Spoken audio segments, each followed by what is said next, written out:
this is where I'm headed. Came here last time and Michael didn't take me to the top of Kelly's Knob to have a look. So today I'm doing it. Let's give you a look at it there. That's where I'm going, up there to that tower. It's about 7:45 in the morning. It's absolutely magnificent. Gentle breeze, 30 odd degrees I guess. Perfect weather for climbing Kelly's Knob. Well, here we are at the start of Kelly's Knob. We've already walked 10 kilometres and we're going up there somewhere. It doesn't look too bad from here, but I think she's going to be hard work. Anyway, here we go. I'll touch base on the way. At the first level, first staging point, which is just above ground level, base camp 1. It's a little bit hard work for an old fellow like me at the moment, but I think we can do it. The breeze is up, so it's nice and cool, and the view's awesome. Have a look at this. And this is just at the first level, so we haven't got very high yet.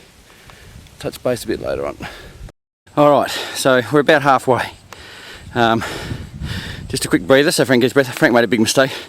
He's climbed across all this thing in front of us here, down this way, and oh, look, there's a road up, down a little footpath, and up to where I am here now.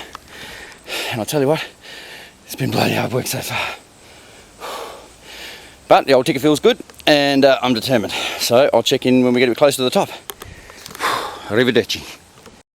Righto, here we are at Camp 4 on our way up.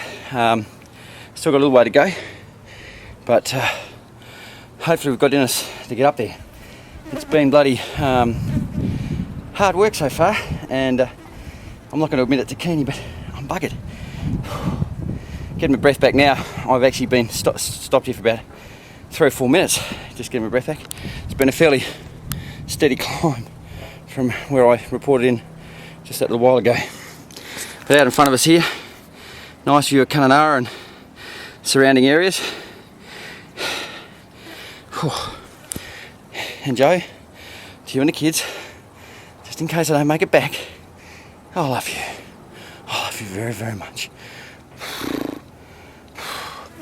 Alright, well, as they say, it's onward and upward. One small step for Frank, one large leap for balding, overweight middle-aged men who are trying to get some sort of perspective on things. God, I hope this is worth it. I'm expecting some sort of bolt of lightning enlightenment from climbing to the top of this hill. I feel a bit like Hillary. Geez, I could do with Tenzing right now.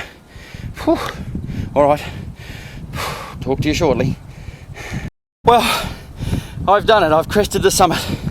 The weeks and weeks of hard training and boring and tedious physical work that have led me to be in the peak physical condition that means I can be one of the few to actually behold this view. I've got to say, there are a few times on the way up there where I felt I could turn back, but I'm pleased to say that through blood, sweat and tears and not a small amount of personal determination, I've made it. And it's been well worth it to know that you're one of the few, very few people, probably less than a handful, that have ever laid eyes on this view. It's absolutely an amazing experience to be at the apex of the world like this. I feel very Hillary-esque, if that's a word. I understand now the pain that he went through and the suffering, but like Hillary, it was the end goal that made the whole thing worthwhile. So I'm now going to give you a view of where I am, so you too, from the luxury of your armchair and from the pitiful comfort of your sedentary life, you too can enjoy this experience that the few, like myself, with determination, training, fitness, are able to bring to you. Because if it wasn't for guys like Hillary and Forrest and Gray and now Borgward, this would remain a great unknown. It is untouched by human hands and remains in its virgin native state. Oh, share and enjoy.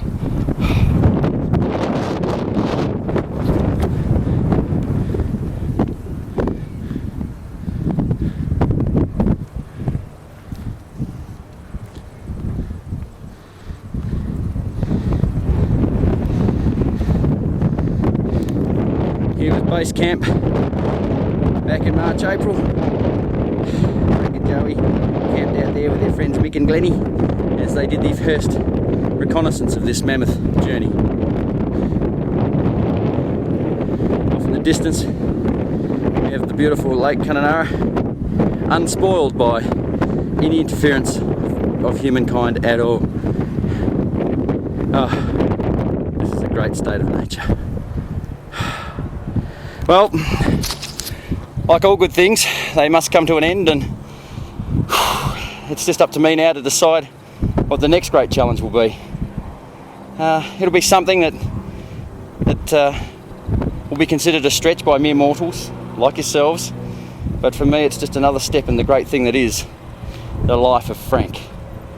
Well, until then, it's been a pleasure bringing this incredible adventure to you, and I'll sign off and look forward to seeing you in the next great adventure.